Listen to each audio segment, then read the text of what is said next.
All right, why don't we go ahead and get started? Good afternoon, and thank you for joining us for this afternoon's electronic billing state level debrief for workers' compensation, an essential guide to the e-billing clearinghouse climate, including the New York State Work Comp Board CMS 1500 initiative. Before we get started, I'm just going to go through a couple of logistics. So please submit any questions that you have throughout the presentation to either the chat or questions feature here on GoToWebinar. They have both, so whatever's easiest for you, whichever one you can locate, we'll monitor both for any of your questions. And there's going to be 2 opportunities throughout the presentation to cover Q&A. This webinar is also being recorded, and it will be posted for future reference to our Carisk Intelligent Clearinghouse blog and our YouTube channel.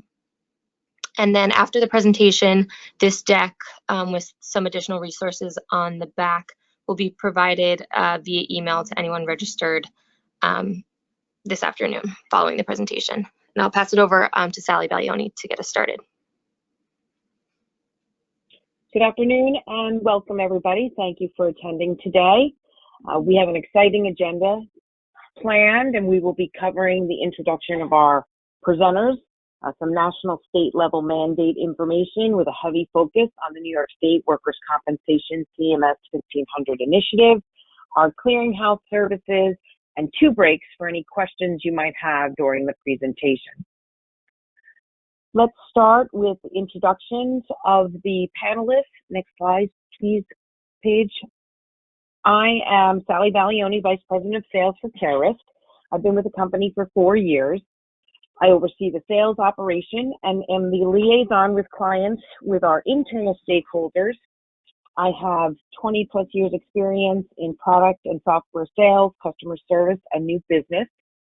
Prior to Carisk, I worked for several of the leading publishing organizations in the country as a C-level sales leader, and I have a master's degree in business administration from Monmouth University here in New Jersey. Next, we have Vincina Annuzzi. Vincina has been with Carisk for over 9 years. In her current position as Director of Implementation and Product Strategy, Vincina oversees all of the clearinghouse operation implementations, development projects, and customer service. She works extensively with key industry stakeholders, including our software vendors, providers, carriers, state insurance funds, and was very instrumental in our partnership and integration with the Work Comp Board.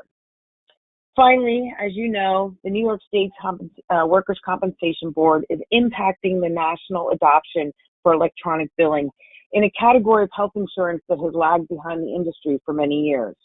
We're fortunate today to have Stephanie Zufali here from the New York Workers' Compensation Board to present the information about the state's CMS 1500 initiative. And Stephanie will take questions directly from the audience throughout the presentation.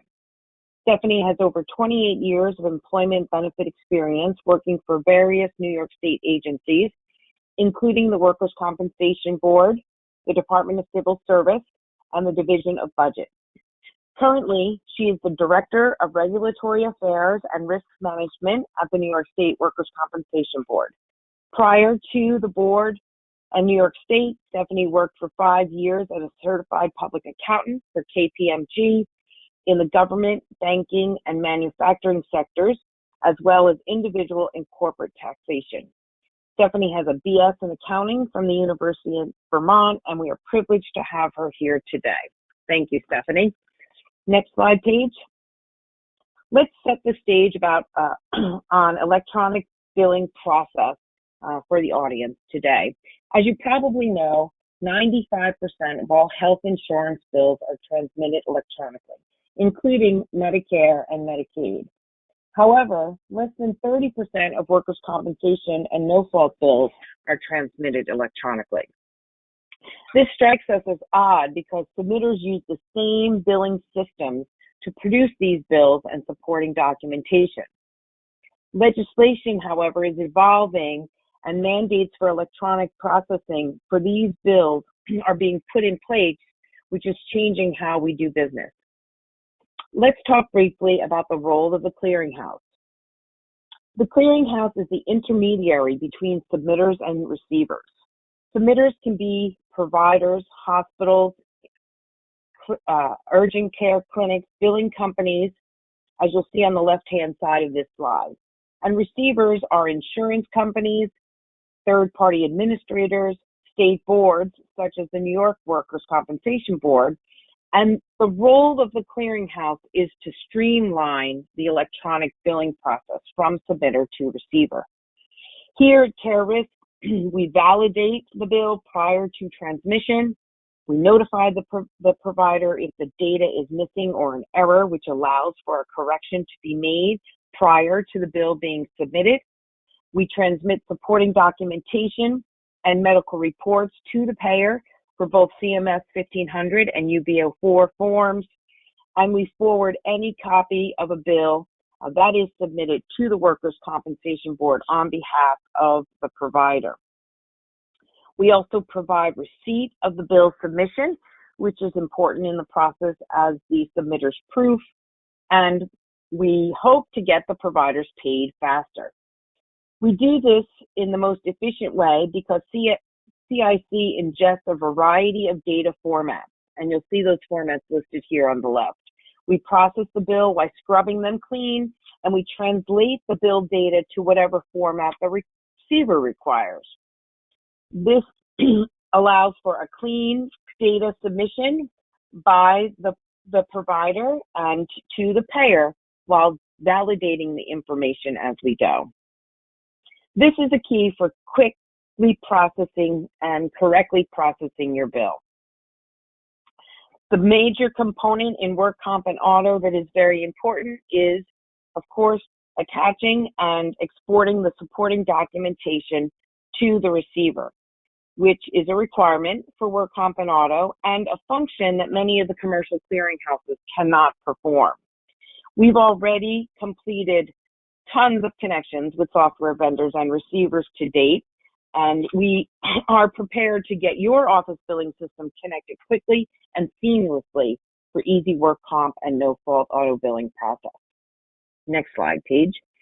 In the next section, we'll provide you with some resources on the various state mandates, beginning with and focusing on the state of New York. Stephanie will present a lot of information specifically relating to the CMS 1500 initiative. After the New York segment, Vincina will follow up with the rigorous XML submission partner requirements for New York, which Carisk Intelligent Clearinghouse has already successfully completed. Then we'll break for questions before continuing with the presentation. With that, I'll hand it over to Stephanie to jump into the CMS 1500 initiative. Stephanie? Thanks, Sally. Can we move to the next slide, please?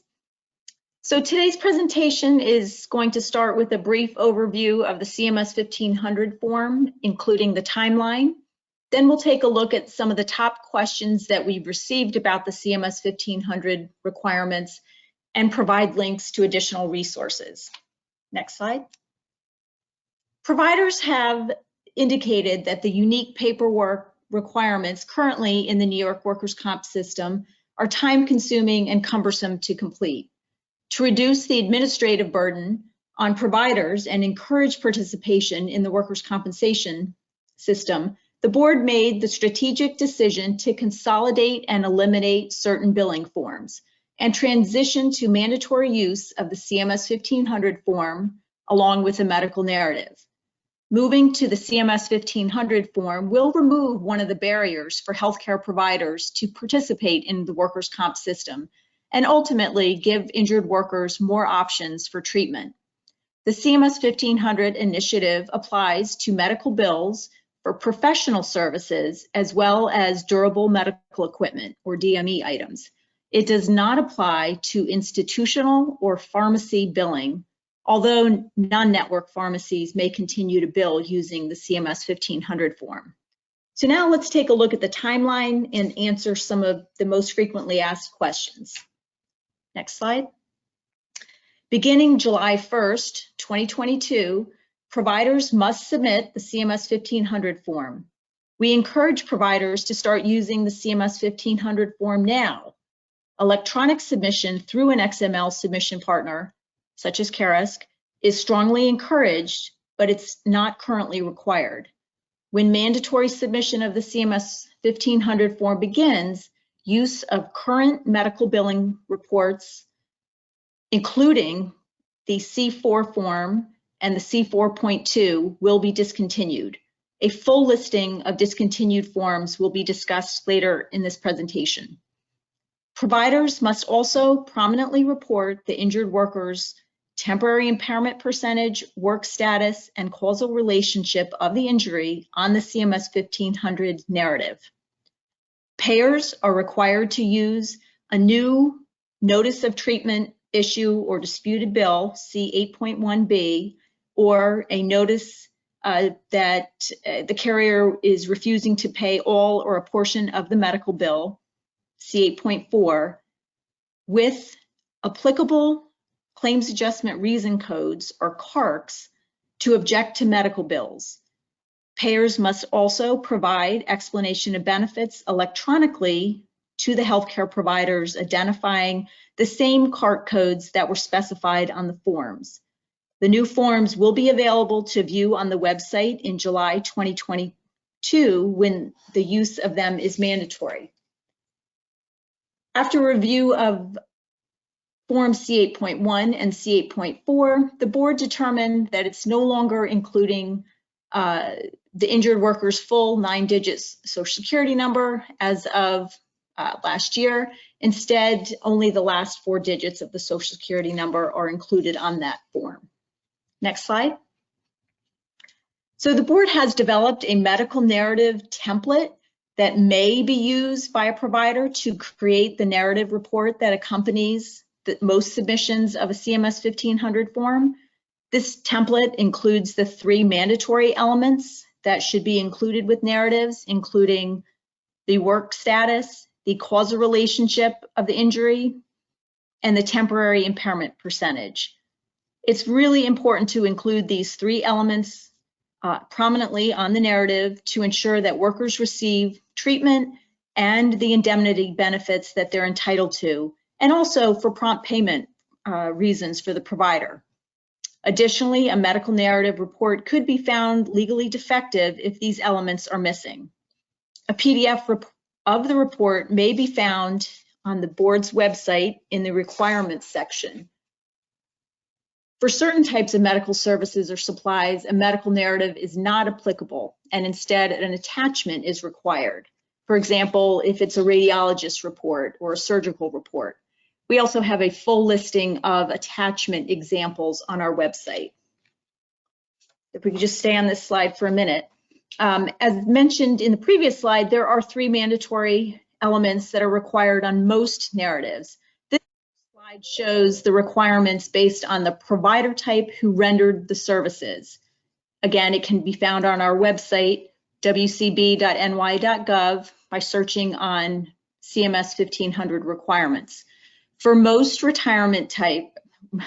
most provider types, causal relationship, temporary impairment percentage, and work status are required with every bill. Causal relationship is not required on a medical narrative when the services are performed by an acupuncturist, occupational therapist, physical therapist, or physician assistant. Similarly, acupuncturists, OTs, and PTs are not expected to weigh in on temporary impairment percentage. Again, a medical narrative may be found legally defective if any of the required elements are missing. Next slide. When the medical narrative template is used, providers must attach a narrative report with the examination findings, which includes the history of the injury or illness, an objective finding based on the clinical evaluation, the diagnosis or assessment of the patient, as well as a plan of care. Next slide. Instead of using the template, a provider can use their own medical narrative report as long as it prominently displays those 3 elements: the work status, causal relationship, and temporary impairment percentage. Again, you can take a look at our website, the requirements section, for more details. Next slide. If you're new to the workers' comp system, please register with the board to become an authorized healthcare provider before you start treating or billing for services.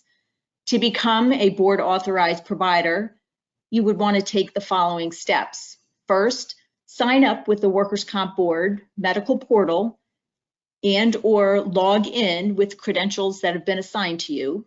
Number two, complete the required training specific for your profession. And then finally, three, complete the new provider authorization request online application. Please note that certain urgent care, emergency room, out-of-state, and durable medical equipment suppliers are not required, and some are actually not eligible to be board authorized for treatment. However, all providers are required to register for XML submission if they want to bill electronically. Next slide. To access the medical portal and the new provider training, you have to have a NY.gov ID. This is not a personal NY.gov ID that you may have with other New York State agencies, such as the Department of Motor Vehicles or Tax and Finance. The NY.gov user ID and temporary password will be generated for you when you submit a request under the medical portal access. More information is available by visiting the providers page on the board's website at wcb.ny.gov and selecting medical portal under the quick links section. Next slide. Once a provider clicks to accept the language for XML submission, behind the scenes, we will update the provider's records to show that they are now eligible to submit electronic medical bills and narratives through an XML submission partner or clearinghouse. This slide actually says coming soon, but it's actually available today and has been for a few months. Next slide. So now let's go over some of the top questions pertaining to the CMS 1500 form that we've received from providers. Next slide. Okay, number one, where can I find instructions for completing the CMS 1500 form? Well, there are a number of resources on the board's website regarding the CMS 1500 form. PDF examples of CMS 1500 by provider type can be found by visiting wcb.ny.gov and searching for CMS 1500 examples.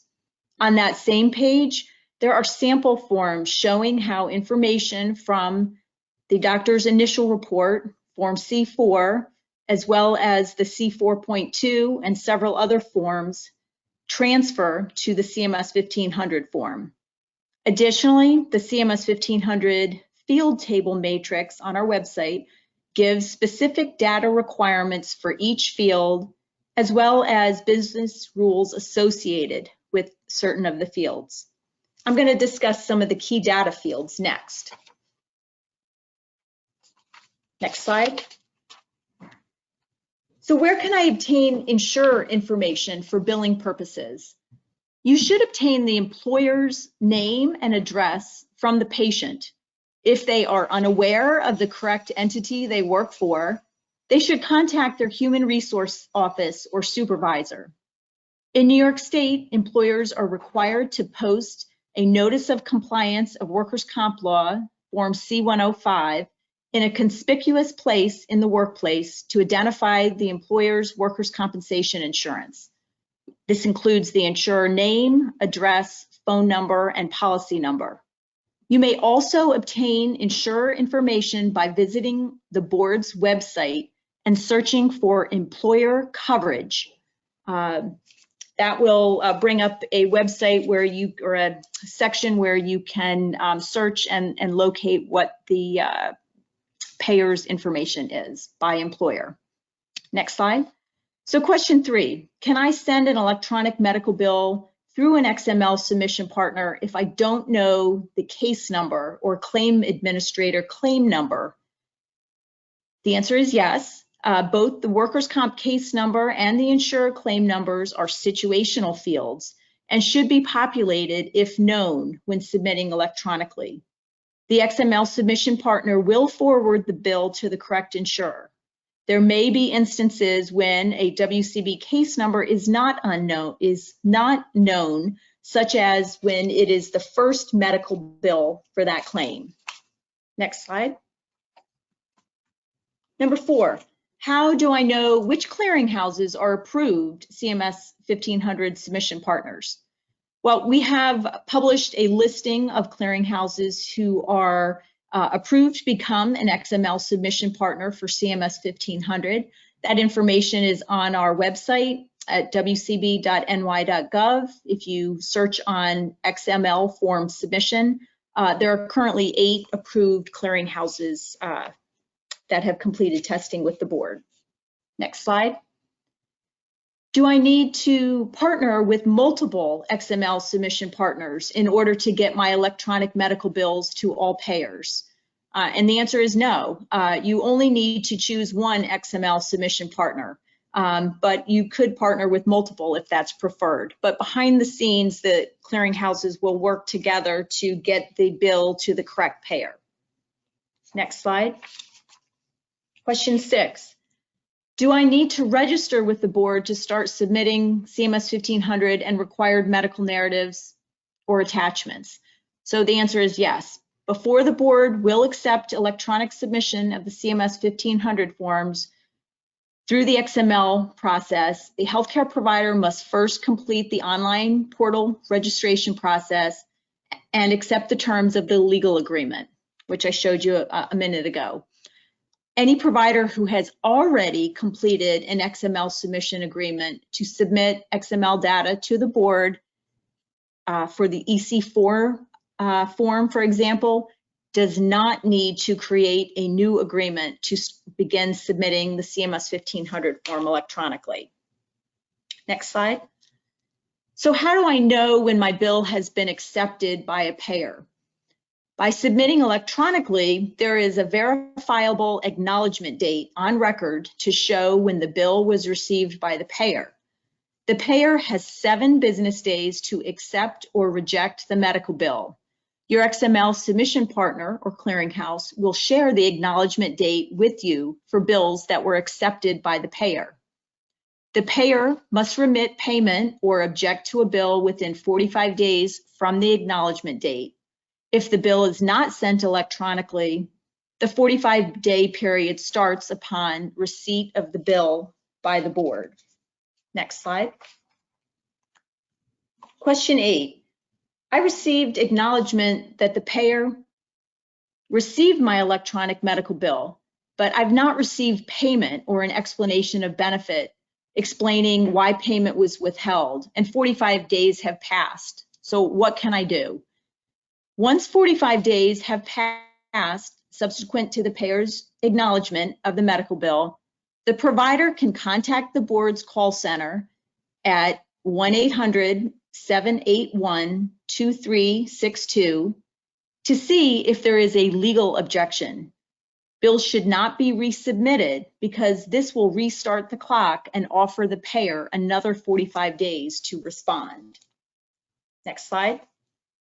Question 9, if I send my medical bill electronically through an XML submission partner to the payer, do I also need to send a copy to the board?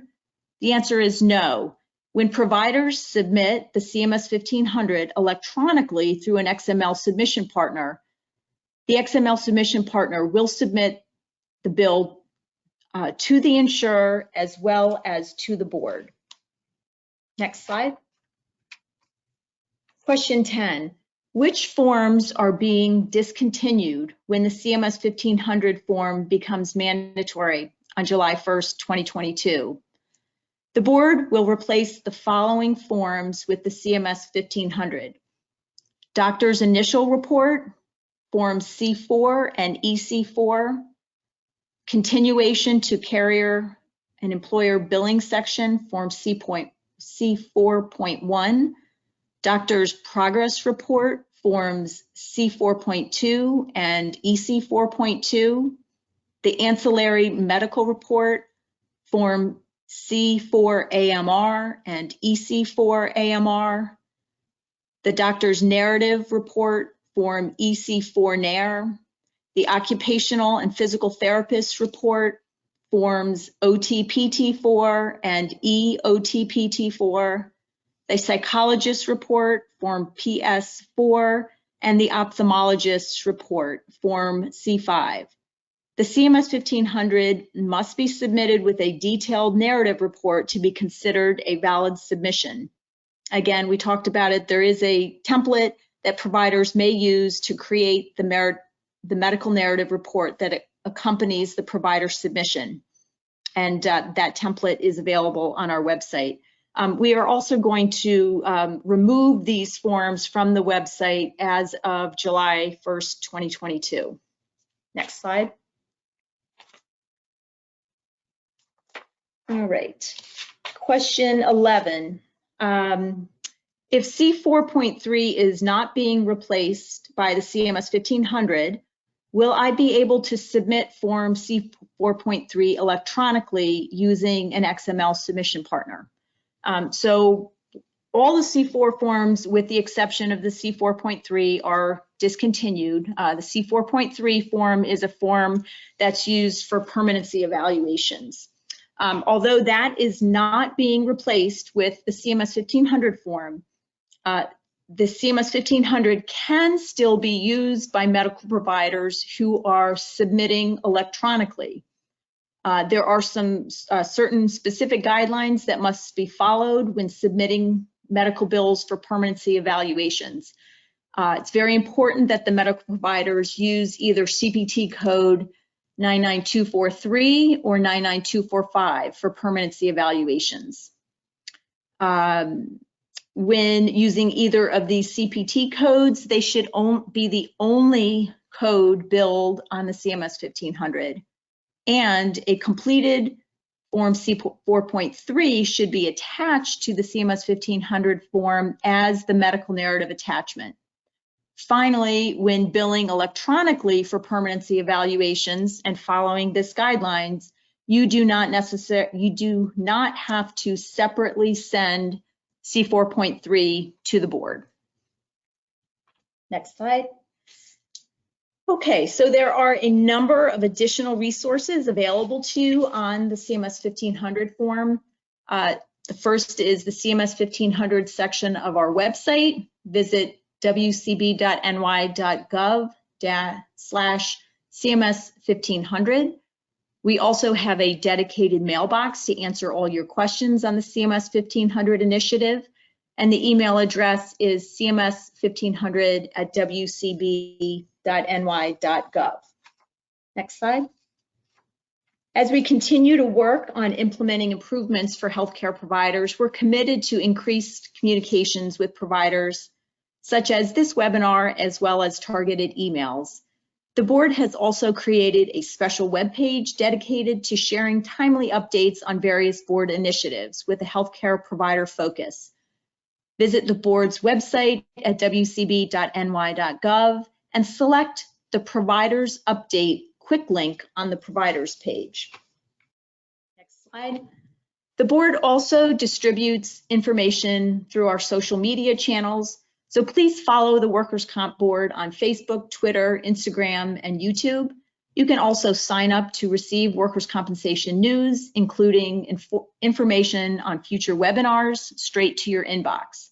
To sign up, you would visit the Workers' Comp Board website, scroll to the bottom of the homepage, and then select Get WCB Notifications. So I'm now going to turn it over to Vincinia to discuss Carisk's role.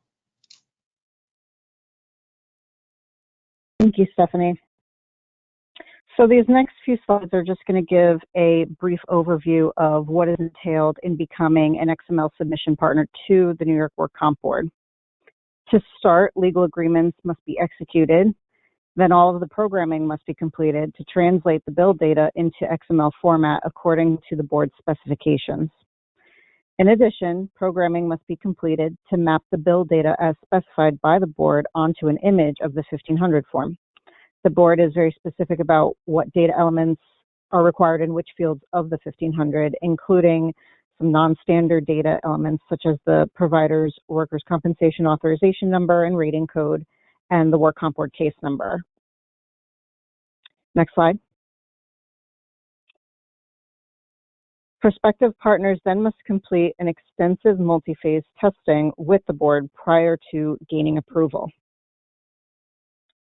Next slide. The good news is that Carisk has completed all of the necessary requirements and is already an approved XML submission partner to the board. CIC is handling the mapping of the data behind the scenes so that submitting providers do not need to modify their current submission process. CIC will convert the data to XML per board specifications and will transmit a copy of the bill to the board while also converting bill data to whatever format the payer requires, whether they require X12, 837, or some other electronic format. Next slide. And as Stephanie stated, we're including a link here that we strongly encourage all stakeholders to visit in order to subscribe to the Work Comp Board emails for regular updates regarding the resources that were included in this presentation. Next slide.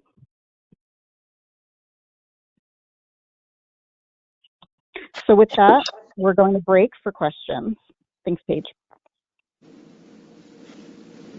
Thank you. Just a reminder, if you do have any questions, to send those in via the chat or the questions pane. And a couple questions have come through. Let me just sort them for a quick second.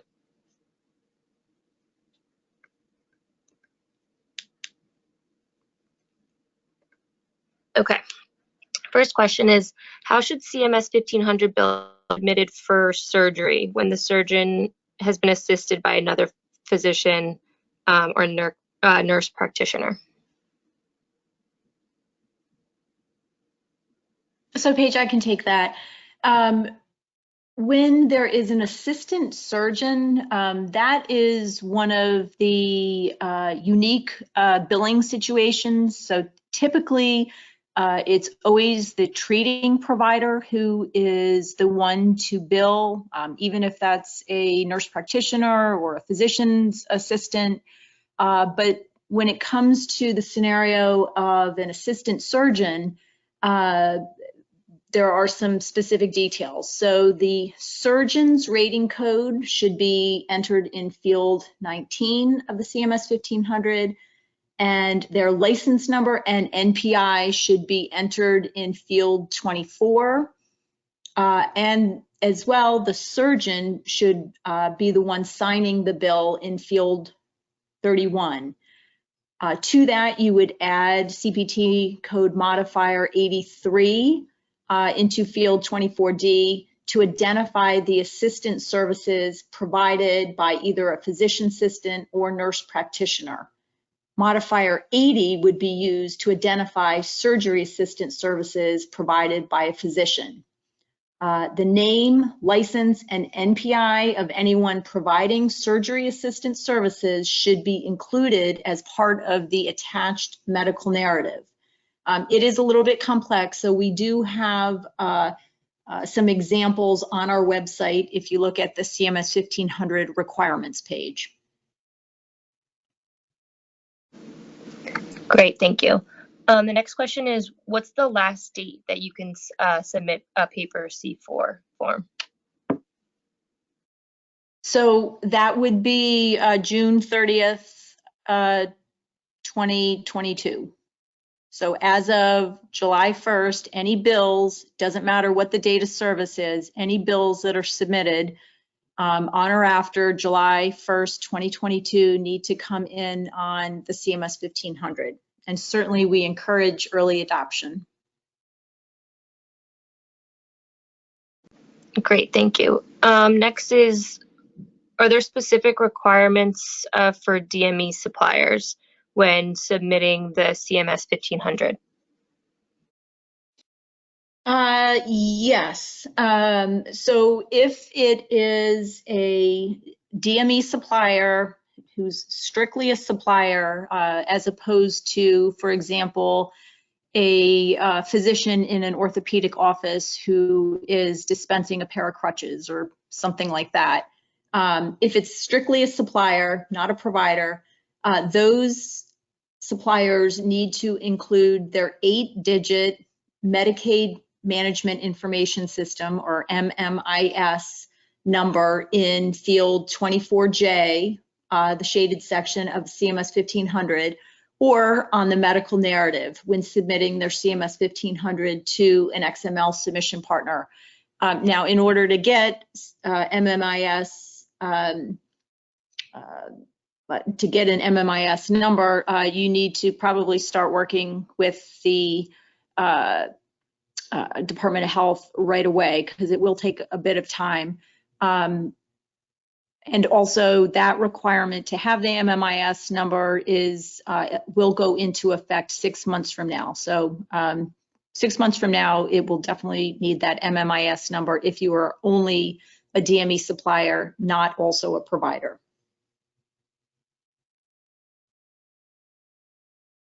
Great, thank you. And then it looks like this is the last question for now. It says, we're a small medical practice that uses a third-party administrator to submit our work comp bills. Are we required to register for the XML submission or the third-party administrator?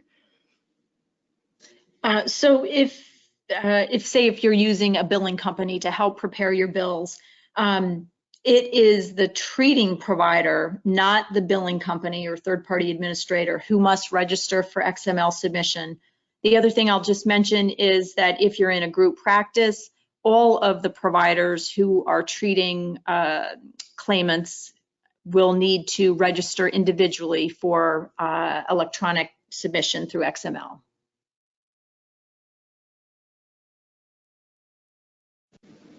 Okay, great, thank you.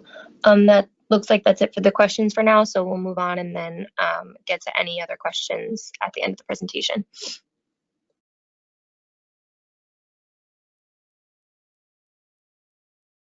Thanks, Paige. A key component to the clearinghouse role is knowing and adapting to all state-level regulations as they change. And the requirements are changing all the time. So as they do, both the payers and the providers have to change to stay compliant and ensure efficient processing of the bills and the payments. The good news is Carisk understands all of the national level requirements, and we are equipped to receive and process your bill in every state across the country. And like New York, other states, including New Jersey and North Dakota, have implemented various levels of billing requirements over the past 2 years. Additionally, many states across the country have had legislation in effect for e-billing for work comp and no-fault auto. Because these requirements for billing are different in every state, we have a resource on our homepage, state-by-state mandate, that you can look to at any time, and just click on the link under resources to be provided with all of the specifics for the most recent changes in state level mandates.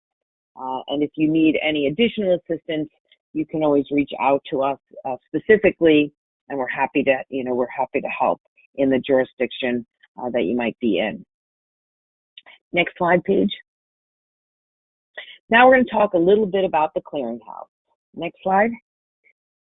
Here at Carisk, we provide an end-to-end solution for error-proof claims submission and processing. The process is simple and it's customizable to any software platform being used by a submitter and is tailored to the submission needs of the payer. Today, we are connected to hundreds of software platforms, and that number continues to grow as more and more state mandates go into effect. We're happy to work with your team on the integration and your software vendor to ensure that your integration happens seamlessly and quickly. Next slide. The integration for submitters and receivers happens through our next generation technology, which simplifies the claim processing for the most efficient workflow. We've been processing workers' compensation and no-fault auto bills successfully for over 20 years, and we're connected to every work comp and no-fault auto payer in the nation who can receive an electronic bill. We also have the capability to drop a bill to paper should you need or want us to. That's an optional service, but we do provide that to the submitters who are interested. We are the largest submitter of bills to the Work Comp Board, and we have the highest error-proof submission rate due to our vigorous validation process, and we can customize the solution to your specific needs. Next slide, page. Our tech-enabled solution simplifies the administrative burden on your practice by reducing the manual intervention for processing of your bills. We provide functionality that can save your billers countless hours in the process, like our benefit and eligibility lookup for select payers, so that bills can be matched with the claim numbers of the case, and the reviewer's name and contact numbers can be provided. We also provide assistance through our live manned help and support team so that we can answer your emails or calls on questions or concerns that you might have on your bill processing during normal business hours. Next slide. We have a 97% first pass clean claim rate for error-proof submission because of that rigorous validation process. And we apply and provide a simultaneous claim and medical record attachment solution, pre-admission error notification to the submitter prior to the bill being sent to the payer, so corrections can be made within our portal, and claim verification within 24 hours of submission. We also have free storage of all the bills and medical records that are processed. Next slide. Carisk is an easy system to use and enable. We provide an easy enrollment process via a quick registration and a simple call to your software vendor to turn on the connectivity. We provide training during the implementation phase for as little or as much as you or your team might need. And for payers, it's a quick agreement for usage, and then integration steps will begin. Once the connectivity is established and the EDI testing is completed for both the payer and the provider, we can go live. We also support adoption for payers through a dedicated sales team.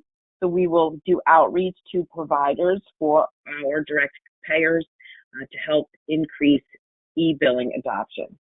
The testing and connectivity pathways are already in place for so many vendors, and as I said, all of the nation's work comp and no-fault electronic payers, so that easy adoption of this program with the insurance companies that you need can happen simultaneously as you go live. Next slide. To learn more, we're happy to schedule a customized demo of the system as it relates to the software platform that you're currently using, and we can talk to you directly about the time it will take and the needs of your practice to get set up and ready to bill electronically. As Stephanie said, we encourage early adoption, as we saw with some of the other states that have recently gone live. As we get closer to the deadline, more and more people, try to get themselves implemented quickly. We don't want, anyone to be held back on that July 1 deadline. So the sooner we connect and discuss the needs for your integration, the quicker we can get you up and running. With that, I'll pass it back to Paige for any additional questions that the group might have.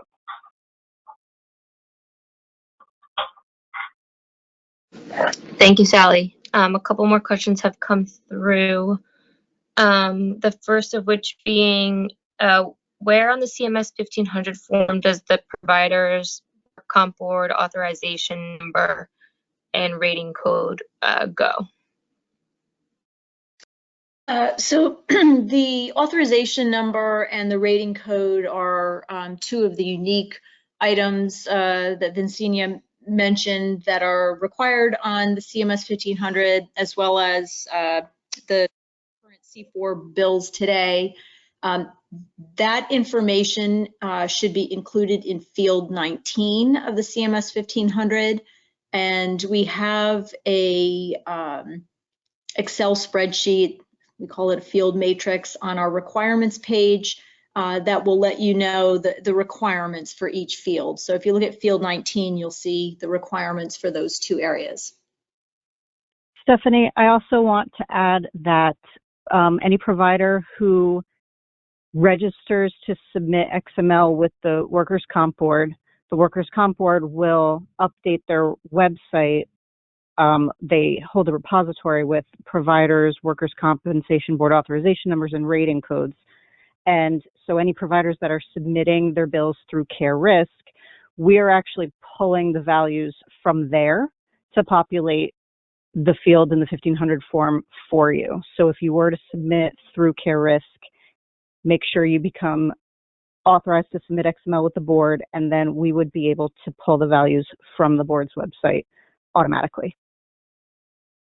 Yep, and if you're interested in taking a look at that list, in the CMS 1500 section of the website, there's a link for prerequisites, and there, on that page, there is a button you can push to download a daily updated list of every single provider who has registered for XML, their name, their NPI, their license number, and whether they're currently authorized to treat. So all that information is available on our website.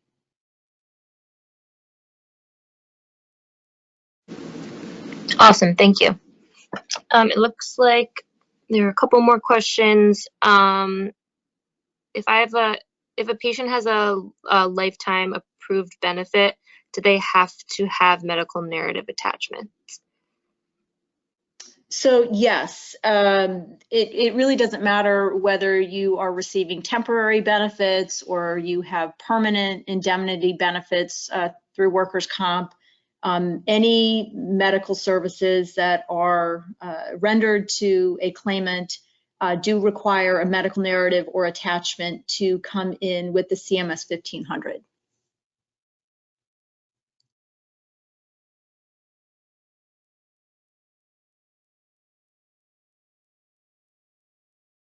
Okay, and then if a carrier is not prepared to accept the electronic medical bills, what do we do? So we have been trying to track down payers for the last several months. The requirement to start accepting electronic medical bills went into effect as of October 30th, 2021. If you are aware of a payer who is not accepting electronic medical bills, we would like to hear about it, and we would encourage you to send an email to cms1500@wcb.ny.gov and let us know of the difficulty that you're having, and we will follow up with the payer to see what's going on. For payers who fail to accept electronic medical bills, there could be penalties assessed on a per claim basis. So it could be pretty stiff.